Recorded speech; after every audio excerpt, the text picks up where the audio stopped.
हम मना रहे हैं इंटरनेशनल टाइगर्स डे और आप सुन रहे हैं रेडियो खांची 90.4 FM, हम सबका रेडियो। विश्व में बाघों की संख्या क्यों घटती चली गई?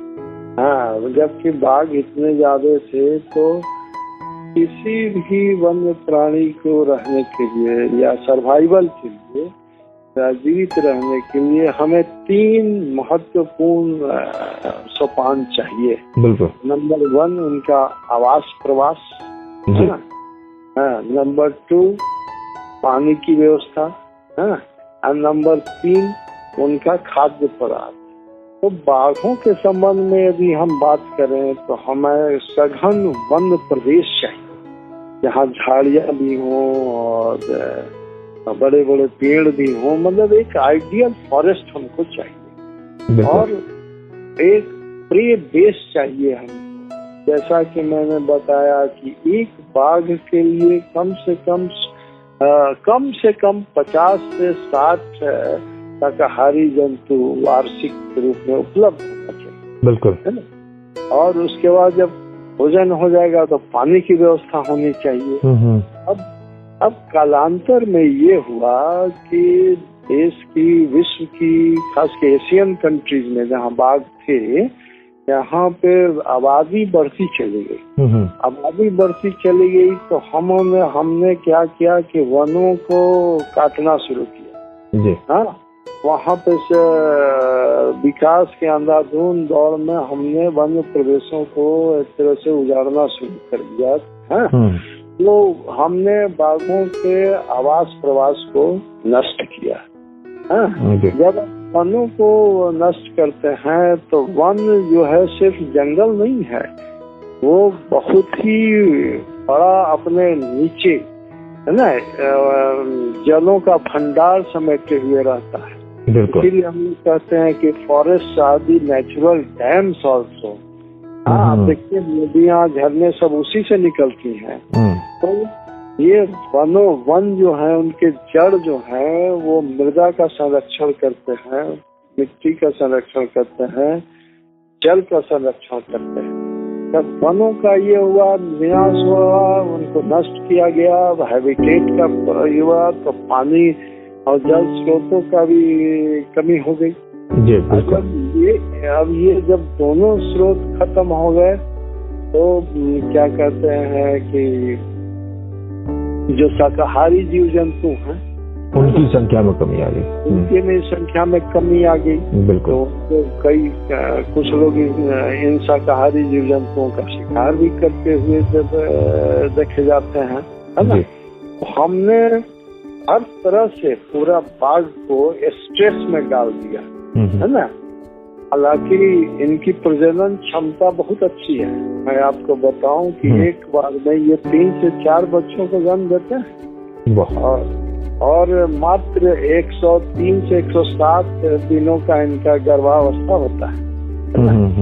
तो यदि हम अवसर दें और इनके प्रवास को, आवास को, हाँ, आदि को सुरक्षित करें, इसको रिवाइव करें, तो हमें नहीं लगता है कि हम बाघों की संख्या क्यों नहीं बढ़ा सकते हैं।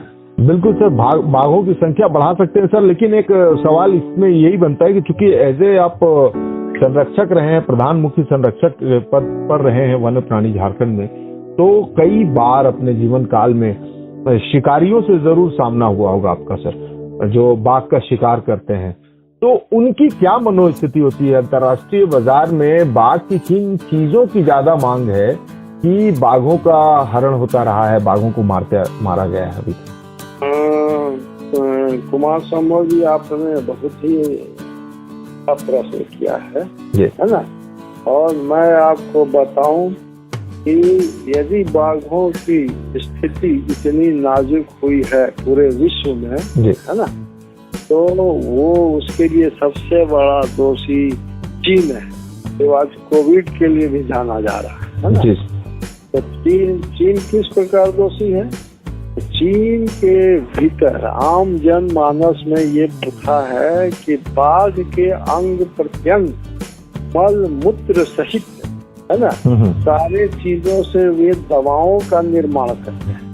जी, आप समझना ही, सारे चीजों से वो दवाओं का निर्माण करते हैं और इसको बोलते हैं traditional Chinese medicine, TCM, traditional Chinese medicine. और इसके कारण चीन में बाघों के अंगों का मांग इतना बढ़ा और इसके लिए इतने पैसा देने के लिए, धन देने के लिए वो तैयार रहते हैं कि वे लोगों का ध्यान जो है, जो हमारे पोचर्स हैं जो बाघों को अवैध रूप से मारते हैं, है ना, वो उसको मार करके और उसके खाल को, उसके हर अंग को, है ना, हाँ, दूसरे देशों में ऐसे चीन, खास करके चीन जैसे देशों में उसको स्मगल कर देते हैं, तो उसे बहुत बड़ी धनराशि मिलती है। तो ये बहुत बड़ा कारण रहा कि TCM जो है बहुत बड़ा कारण रहा है उनके ये का। और इसी तरह का थोड़ा बहुत आसपास के भी उनके चीन से जो सटे हुए देश हैं, है ना, वहाँ भी लोगों के बीच में ये हालत है। हालांकि ये गलत है, आप समझ रहे हैं ना? जी जी जी। इसका कोई वैज्ञानिक आधार नहीं है उन दवाइयों का, जहाँ तक हमारे पास सूचना है। हाँ बिल्कुल, कोई वैज्ञानिक आधार नहीं है।